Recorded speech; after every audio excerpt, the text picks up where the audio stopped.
everyone, in today's video I'm going to show you how to set the default phone app on Samsung Galaxy S24 and Plus.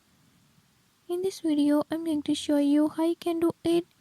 Before I start, if you are new to my channel, don't forget to subscribe and hit the bell icon. Watch complete video and learn how you can do it.